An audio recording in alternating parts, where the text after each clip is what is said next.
कोई अभय चितराम प्यासी आए हैं। हाँ जी, अभय जी बताएं क्या कहना चाहते हैं। हरिओम भैया। हाँ जी, जय भीम आपको। जी बताएं। सर मुझे 10 मिनट दीजिएगा। मैं हाँ अपनी बिल्कुल, बात आप लीजिए। हाँ जरूर कहिए, आप अपनी बात जरूर रखिए। बस 10 मिनट का समय इसलिए ले रहा हूँ, अपनी बात रखूंगा। जो ब्राह्मणों को लेके अफवाहें रहती है उस ओके। पे मेरी बात जी।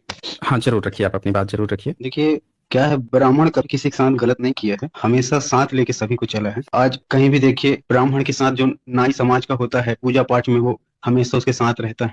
और जो अपने बाजा बजाने वाले समाज हैं और जितने भी समाज के हैं ब्राह्मण, सबको अपने साथ में ही लेके चलता है, किसी के साथ अन्याय नहीं करता है। और जो ब्राह्मण होता है पूजा पाठ वाले, वो हर वर्ग के यहाँ जाके पूजा करवाता है। वो चाहे ब्राह्मण हो, चाहे क्षत्रिय हो, चाहे वैश्य हो, चाहे शूद्र हो, सभी के यहाँ जाके पूजा करवाते हैं, किसी के यहाँ भेदभाव नहीं करते हैं। और जो आपदा कुछ भी समस्या पड़ता है तो ब्राह्मण उनके साथ मिलकर कदम पे कदम मिला के साथ चलता है। जैसे 6ठी शताब्दी में राजा चच हुए थे, राजा ताहिर। 7वीं शताब्दी में सबसे पहला आक्रमण जो मुस्लिमों का हुआ था, उसमें उन्होंने वीरता से लड़ते हुए अपने देश के लिए कुर्बान हो गए, पर मुस्लिम आक्रांताओं से संधि नहीं किया। उसके बाद आपका तीसरी चौथी शताब्दी में तालकुंडा के शिलालेख में ब्राह्मण, ये त्रिवेदी का उल्लेख है। कौशाम्बी वंश का जो मयूर शर्मन जी लोग थे, उनके उसमें शिलालेख में ब्राह्मणों का उल्लेख है, ब्राह्मण के त्रिवेद का उल्लेख है, और शिव शिव भगवान का उल्लेख है। और हमारा क्या है, किसी से द्वेष नहीं है, हम सभी से अपना भाईचारा, अपने साथ में सबको मिल के रहना चाहते हैं। जैसे हिंदू में जो हम लोग हैं, जैन, बौद्ध, सिख, हिंदू, ये चारों एक शाखा हैं, और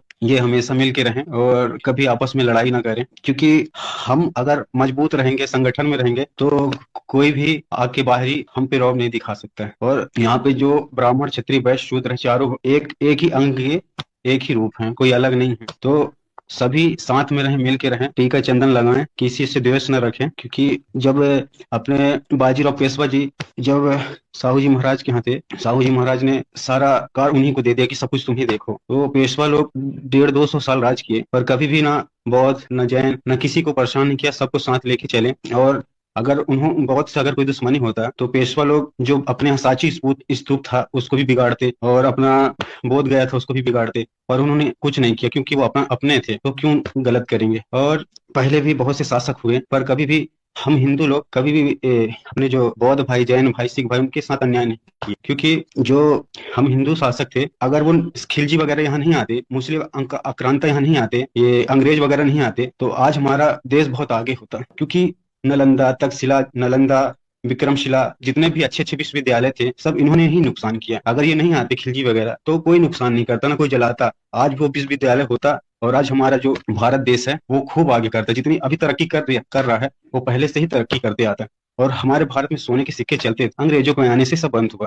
हम गरीब तो नहीं थे, अमीर ही थे। और जो भी है, जो ओके। खिलजी था। ओके, मेरे ख्याल से आपने काफी समय लिया है, आपकी बात आपने काफी कही है, रिपीट आप बातें कर रहे हैं। अब मैं आपकी एक एक जो आपने बातें कही हैं उस पर प्रतिक्रिया दे देता हूँ। सबसे पहले तो आपने एक बात कही कि ब्राह्मण सभी के साथ लेके चलते हैं, चाहे शादी विवाह हो तो किसी के भी घर जाते हैं, शादी कराते हैं। आप दरअसल कथावाचकों की बात कर रहे थे। कथावाचक जो ब्राह्मण होते हैं वो घर कोई बुलाता है, कोई भी जो ओबीसी वर्ग का है, पिछड़ा वर्ग का है, वो अपने घर बुलाता है कथावाचक को, तो कथावाचक उसके घर जाते हैं। लेकिन आप ध्यान से देखिएगा, वहां जाते हैं तो वो सबसे पहले खाते हैं, सबसे पहले प्रसाद की जो बातें हैं वो अपने को पवित्र मानते हैं। सामान्य आदमी की तरह पांत में बैठ के नहीं खाते हैं, वो सबसे पहले कहते हैं कि हमको बांध दो, बांध के ले जाना, यानी वो वहां पे अपनी श्रेष्ठता दिखाते हैं।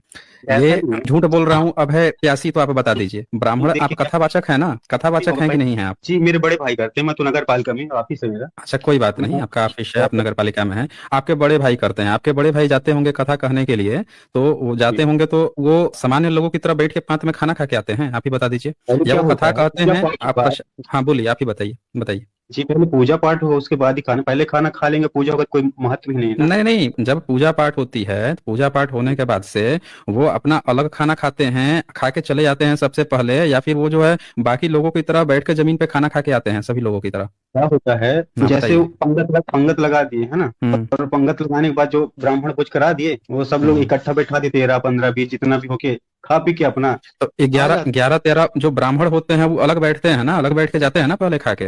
वो साथ में वो पहले उन्हीं को बैठाते, तो उसमें अपने अरे क्या गलती यही मैं है। आपसे बोल रहा हूँ ना, यही मैं आपसे बोल रहा हूँ कि वो अलग से पहले बैठ के अपना खा के जाते हैं। यही तो श्रेष्ठता है कि आप ये दिखाते हो, आप जाते हो दूसरों के यहाँ कथा कहने के लिए, कथावाचक लोग जाते हैं, मैं नहीं मना कर रहा हूँ, पिछड़े वर्ग के घर में जाते हैं, जब उनके यहाँ शादियां पड़ती है वो बुलाते हैं, उनके घर जाते हैं, लेकिन जब कथा होती है तो कथा होने के बाद से ब्राह्मण सबसे पहले अपने लिए खाते हैं। बाकी लोगों के लिए अगर पूड़ियां बनी होंगी तो वो कहेंगे कि नहीं, हमको दही चिवड़ा दो, हम दही चिवड़ा खा के आएंगे अलग से बैठ सही है। के। बोलिए होता है कि नहीं होता है? अबे नहीं, प्यासिया बताइए, होता है कि नहीं होता है ये? स्वयं मैं गया हूँ, जो रहता है वही हम लोग खाते हैं। मतलब अपने से ये नहीं बोलेंगे ये लाओ वो आप लाओ, जो रूखा सूखा मिल गया वो खा के अरे संतुष्ट रहे। आप कह रहे हैं, लेकिन स्थिति ये है कि पूरे भारत में सर्वे करा लीजिए, ब्राह्मण कहेगा कि हमारे खाने से पहले कोई खा नहीं सकता है यहाँ पे। सबसे नहीं पहले हम ऐसा नहीं, ब्राह्मण जितने हैं ये हमको पांत में बताइए। बैठाइए, हमको खिलाइए। आप भी स्वीकार किए, आप सुन लीजिए, अब मेरी बात सुन लीजिए, आपकी बात मैंने बहुत देर तक सुनी, अब मेरी बात सुन लीजिए। तो वो जी, बैठते हैं, खाते हैं, अपने लिए बंधवाते हैं, प्रसाद वसाद जो भी है बनवाते हैं, अपना दान बताते नहीं दक्षिणा लेके हैं। जाते हैं। अरे लेके जाते हैं, आप नगर पालिका में है, आपकी घर स्थिति अच्छी होगी तो हो सकता है कि आप लोग नहीं करते होंगे, लेकिन ऐसा करते हैं। और सुनिए, ब्राह्मण जो है सिर्फ कथावाचक ब्राह्मण नहीं होता ना। चक्कर तो ये है कि कथावाचक ब्राह्मण को ब्राह्मण संप्रदाय, ब्राह्मण लोग उसको सबसे एक साइड कैटेगरी मान लिए हैं कि ये कथावाचक है, इसके यहाँ कुछ नहीं है तो कथा वाच रहा है। सारे ब्राह्मण कथा नहीं वाचते हैं। वो ब्राह्मण तो जो है। है, ब्राह्मणों में पूरे ब्राह्मणों का अगर 100 घर होगा तो 100 घर में से 1-2 घर ही कथा वाचता है, बाकी सारे ब्राह्मण थोड़े कथा वाचते हैं। अब तो सुनिए, जैसे पांच ब्राह्मण जो हैं, है पांच वो, अब ये बताइए कि मान लीजिए कि आपके जितने ब्राह्मण किताब लिखे हैं, रामायण लिखे, महाभारत लिखे, गीता लिखे, वो सब कथा वाचते थे? बताइए, वो तो कथा वाचते नहीं थे। नहीं देखिए क्या है कथावाचक तो वो लोग कथावाचक नहीं बात थे। सुनिए जी, राम आज से की शादी हुई कथावाचक थी। है। अच्छा, राम की शादी हुई थी तो कथा वाचने कौन से ब्राह्मण गए थे? बताइए आप हमें। पांडवों की शादी हुई थी तो कथा वाचने कौन से ब्राह्मण गए थे? राम जी के यहाँ तो वशिष्ठ जी करवाए थे। वशिष्ठ जी कहाँ कराए थे? वहां तो नियम था कि धनुष उठा लो, धनुष उठा के जो प्रत्यंचा चढ़ा देगा उससे शादी हो जाएगी। वहां पे तो वो तो कथा बांचने की जयमाला बात हुआ ही था। नहीं थी। नहीं नहीं पांडवों की उसके जब बाद शादी हुआ हुई था ना। थी, नहीं देखिए, उसके बाद की बात नहीं है, उसके बाद नहीं हुआ था ना, उसके बाद तो परशुराम आ गए थे वशिष्ठ जी तुरंत। करवाए। उसके कहते बाद हैं से ना, परशुराम ही, सुन लीजिए ना, उसके बाद तुरंत परशुराम आ एक गए हैं कि भाई शादी देखो है हमारा धनुष धनुष पतवाई, कौन तोड़ दिया।